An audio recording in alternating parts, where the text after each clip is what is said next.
સતત હું તો બોલીશમાં હું ખેડૂતની વાત કરતો રહ્યો છું.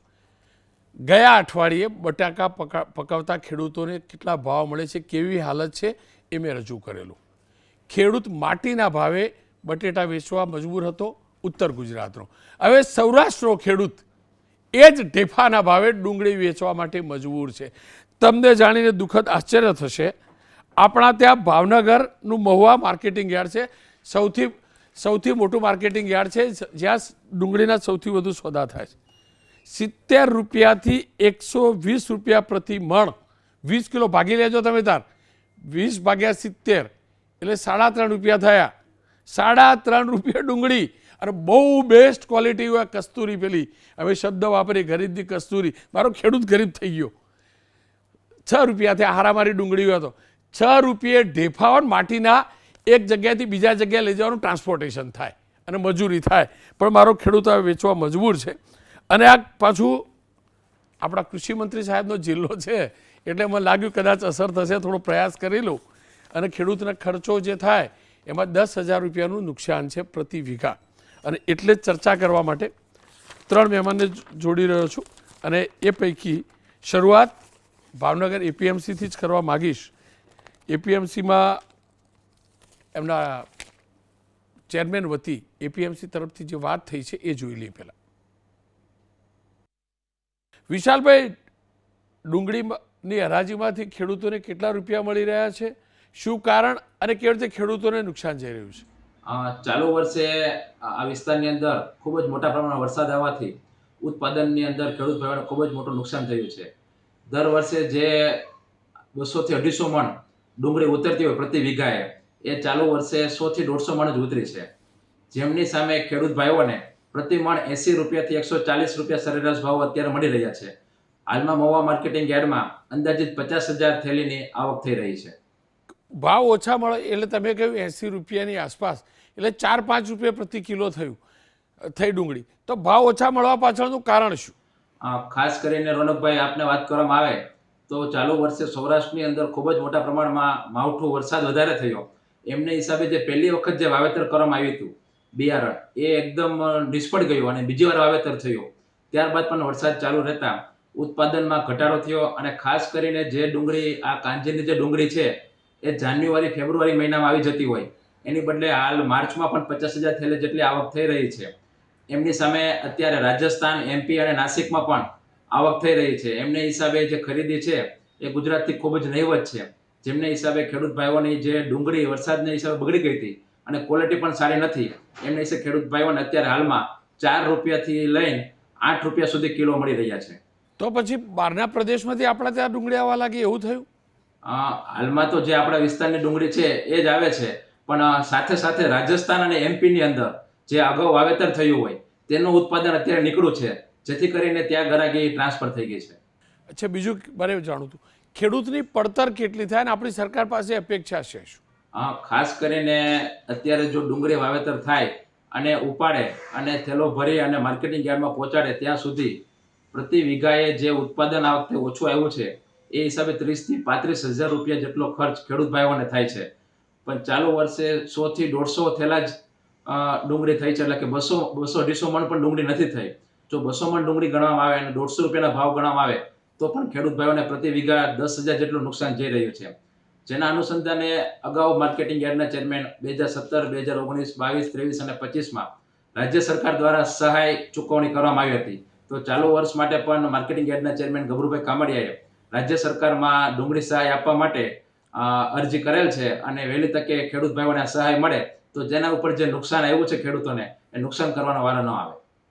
આ સ્થિતિ માત્ર આપણા ત્યાં એટલે કે મહુવા માર્કેટ યાર્ડની છે કે ભાવનગર, રાજકોટ, જ્યાં જ્યાં ડુંગળી પાકે છે ત્યાં પણ આ પ્રકારની સ્થિતિ છે? આમ જોવો તો રોનકભાઈ, ફક્ત સૌરાષ્ટ્ર નહીં, ગુજરાત નહીં, પરંતુ હરેક જગ્યાએ ભાવ નીચા છે. જનરલી કેવું હોય, વેપાર અહીંયા થતો હોય અને અહીંથી ગાડીઓ ત્યાં મોકલતા હોય તો વેપારીઓને પણ ખૂબ જ અત્યારે મોટું નુકસાન આવી રહ્યું છે. એટલે હરેક જગ્યાએ ડુંગળીના ભાવ નીચા છે તેવું આપણે કહી શકાય. હિતેન્દ્રભાઈ મારી સાથે જોડાયા છે, આર કે પટેલ પણ જોડાયા છે. હિતેન્દ્રભાઈ, શું કારણ કે માર્કેટ વ્યવસ્થા પ્રોપર ગોઠવાતી નથી? પાક પણ ઓછો પાક્યો છેલ્લા વરસાદના કારણે, ખેડૂતને બમણો માર. અને જે રીતે આપણે સાંભળી રહ્યા હતા, લગભગ બીજા ત્રીજા વર્ષે આ સ્થિતિ ખેડૂતને ભાવ ઓછો મળે, સબસિડી આપવી પડે. આનું કાયમી નિરાકરણ સરકાર કેમ નથી લાવતી? જો સરકારે એટલે લાવવું પડે, સરકાર મા બાપ છે, રોનકભાઈ, આપણે તાત કહીએ ખેડૂતને, પણ મા બાપ તો સરકાર જ બને છે. રોનકભાઈ, ખૂબ સરસ વાત તમે ખેડૂતોની ચિંતા કરી છે. પાછલા વખતે આપણે બટાટા માટે પણ અને આ ડુંગળી માટે પણ ખરેખર ખેડૂતોની જે સ્થિતિ છે એ મુશ્કેલીવાળી છે અને આ સંજોગોમાં સાથે મળીને એને કેવી રીતે મદદ કરી શકાય એ વ્યવસ્થા ગોઠવવાની આવશ્યકતા છે. રાજ્યની સરકારની પાસે પણ માન્ય ધારાસભ્યશ્રીઓ, ભારતીય કિસાન સંઘ અને કિસાન આગેવાનો દ્વારા રજૂઆત કરવામાં આવી છે. સદનસીબે આપે વાત કરી એમ માન્ય જીતુભાઈ વાઘાણી સાહેબે આ દિશામાં ક્યાંક પ્રાથમિક તૈયારી પણ કરી છે અને જે પ્રમાણે માર્કેટ યાર્ડના પ્રતિનિધિએ વાત કરી એ પ્રમાણે ભૂતકાળમાં 6 વાર આપણે આ દિશામાં સફળ પ્રયત્ન પણ મદદ કરવાનો કર્યો છે. કેટલીક બાબતો માન્ય માર્કેટ યાર્ડના જે પ્રતિનિધિશ્રીએ કરી કે 4 થી 8 રૂપિયા એટલે 80 થી 160 રૂપિયા ભાવ મળે છે. અહીંયા તમામ રાજ્યોમાં આ સ્થિતિ છે. ડુંગળીનું જે મિકેનિઝમ છે એને જો સમજવાનો પ્રયાસ કરીએ તો પ્રતિનિધિએ વાત કરીએ પ્રમાણે માવઠાને કારણે એનો ઉત્પાદનનો જે સમય છે એ બદલાઈ ગયો છે. અહીંયા ટામેટાં, મરચાં, લસણ, ડુંગળી, બટાટા આ બધી કોમોડિટીમાં સમગ્ર દેશમાં એના વાવેતરનો સમય અને ઉત્પાદનનો સમય વારાફરતી બદલાતો હોય છે. એટલે દેશમાં આ કોમોડિટી પ્રમાણસર દરેક સમયે મળી રહે છે. અત્યારે સમય જે છે રાજસ્થાન અને મહારાષ્ટ્રનો છે, પણ માવઠાને કારણે આપણે લેટ પડ્યા એટલે અત્યારે આપણે ઉત્પાદન આવ્યું.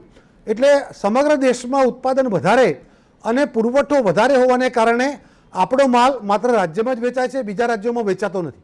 બીજા રાજ્યોમાં પણ એના ભાવ ઓછા છે, જે આપણે પ્રતિનિધિએ માર્કેટ યાર્ડના પ્રતિનિધિએ વાત કરી.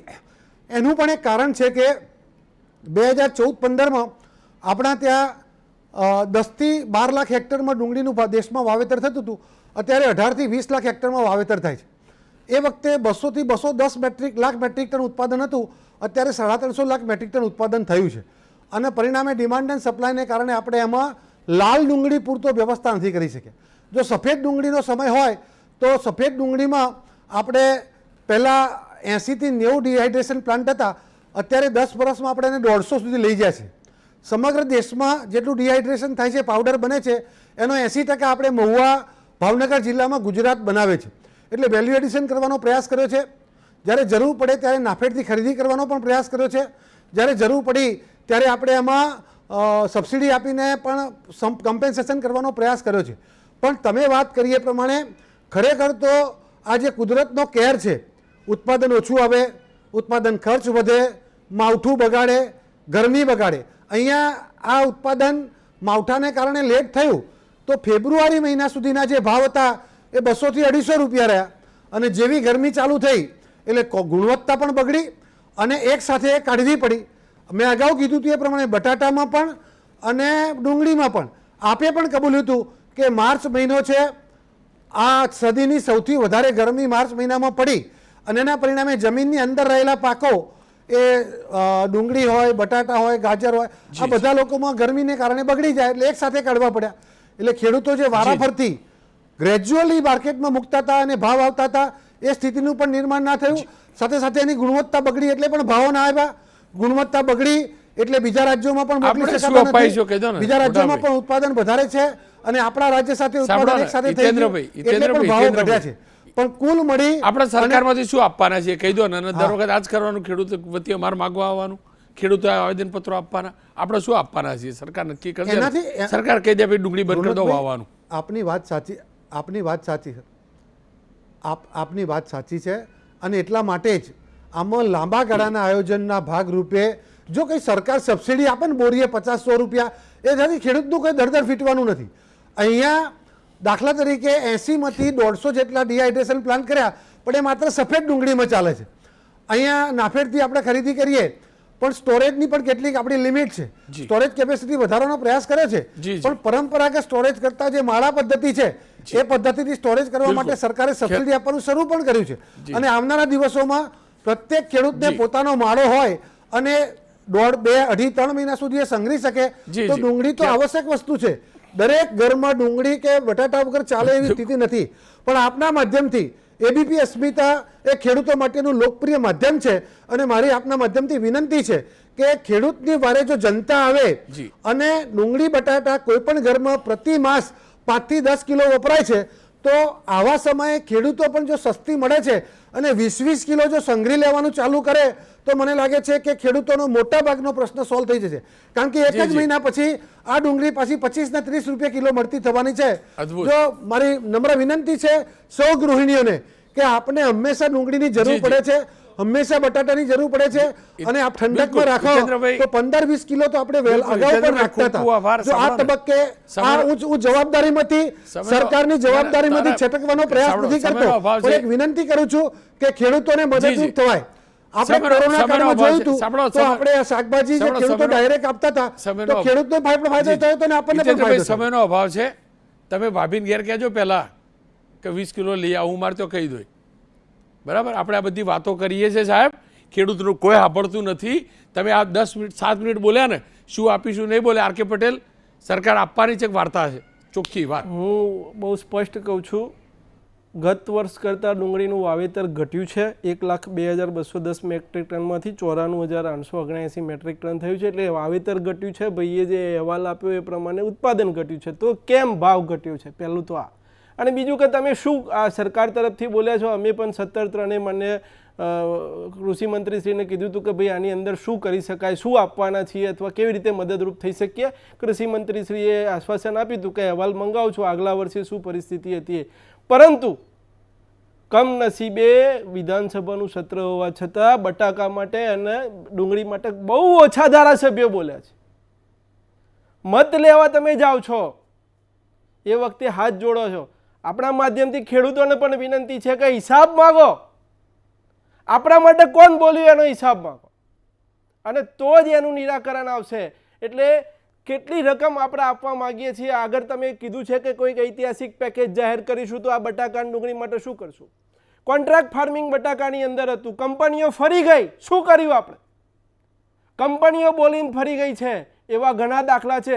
કોલ્ડ સ્ટોરેજોમાં આપણે સરકારે સબસિડી આપી, ખેડૂત મૂકવા જાય એટલે ના પાડી દે કે જગ્યા નથી. આપણે શું કર્યું? એટલે ચૂંટાયેલા પ્રતિનિધિઓને 2 હાથ જોડીને વિનંતી છે, આ જગતનો તાત જો બંધ કરી દેશે ને ખેતી કરવાનું, આપણે નહીં કશું બહારથી લાવી શકીએ. છેલ્લે આવી મહામારીમાં, કોરોનાની મહામારીમાં પણ આ ખેડૂતોએ તમને સાચવ્યા હતા, શહેરમાં રહેતા લોકોને. અને આજે પણ ક્યાંક પેટ્રોલ ડીઝલની અછતનો જે વિષય આવશે ને, તો એ દિવસે યુદ્ધ જેવી પરિસ્થિતિ થશે ને, તો તમને ગામડું સાચવશે. ગામડું જ્યાં સુધી બેઠું નહીં થાય ત્યાં સુધી ખેડૂતનું ભલું નહીં થાય. એટલે વારંવાર કહીએ છીએ, માવઠાથી પણ ખેડૂતને બરાબર રીતે સાચવવો પડશે, એને આશ્વસ્ત કરવો પડશે કે અમે તમારી સાથે છીએ. બજારની ચિંતા કરવી પડશે સરકારે.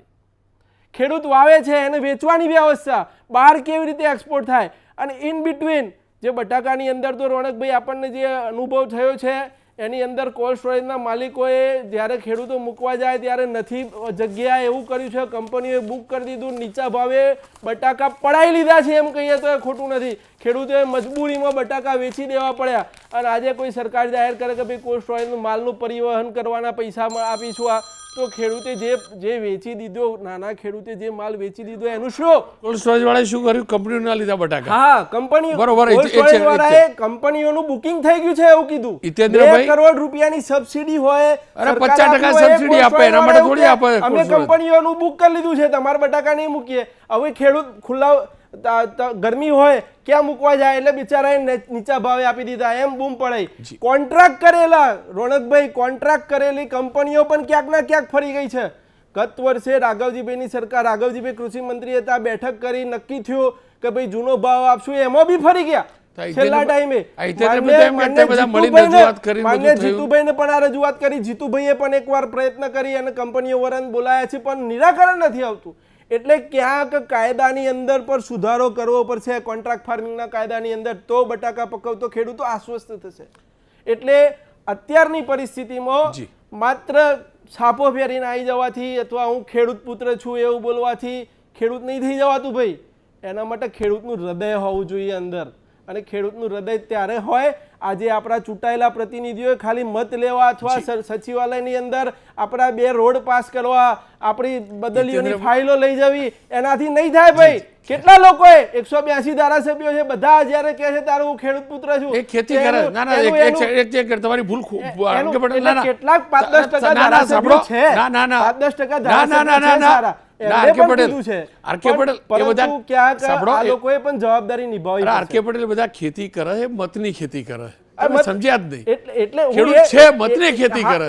એટલા માટે જ કેટલાક ધારાસભ્યો વેપારી થઈ ગયા છે. અરે મતની ખેતી કરે. એ વેપારીની પરિભાષામાં ક્યાંક ના ક્યાંક મુખ્યમંત્રી શ્રી હોય, મંત્રી શ્રી હોય, એને ગેરમાર્ગે પણ દોરે, એવા પણ કિસ્સા અમારે જાણે આવ્યા છે. પરંતુ અત્યારે હું એ લોકોનું નામ નથી લેતો જાહેરમાં, પરંતુ હું મારા ખેડૂતોને કહું છું, આપણે લોકોએ જાગવું પડશે. આપણા લોકોએ વિભાજિત થવાની જરૂર નથી. આપણે ખેડૂત જ છીએ, એ બાબત ધ્યાનમાં રાખવી પડશે. આપણે કોઈ પોલિટિકલ પાર્ટીના હાથા બનવાની જરૂર નથી. એક જ વાત, ખેડૂત અમારી જાત, ખેડૂત અમારી નાત, અને એ ખેડૂતને જ્યાં પણ અહિત થતું હોય ત્યાં ચકચકાઈને બોલવું પડશે. અને ક્યાંક આપણા વિસ્તારની અંદર આવતા ધારાસભ્યોને આમ કોલર જાલીને પૂછવું પડશે કે ભાઈ તમે ખેડૂત માટે શું કર્યું. હિતેન્દ્રભાઈ, સાંભળી લીધું. તમે ધારાસભ્ય જ નથી, પણ ધારાસભ્યની જોડે જતા હશો. કમસે કમ કહેજો તો ખરા, કાનમાં કહેજો કે ભાઈ કરવું જ પડશે. અને તમે કીધું કે આરકે પટેલ બંને રજૂઆત કરવા ગયા. જીતુભાઈ તો ઉયા કહી શકું, ઉયા કહે, પણ જીતુભાઈ તો ટ્રેક્ટર બી ચલાવો પાછા, તો એમને તો ખબર પડે ને સાહેબ, ખબર પડે ને સાહેબ. એટલે મહેરબાની કરીને આ બટેટા, કાંદા ટેફાના ભાવે વેચાય, લસણ એવી રીતે ના થાય સાહેબ, અને કાલ ઉઠીને ટામેટા એવી રીતે ના થાય, નકર બધું બંધ કરી દે છે ખેડૂતો. પછી ખાઈશું તમેનું બધા મળીને ડેફા ખાવા હોય ને તો ખેડૂતનું હિત ભૂલજો. બાકી યાદ રાખજો, સ્થિતિ ખરાબ આવશે, ખેડૂત ખેતીથી દૂર થશે તો.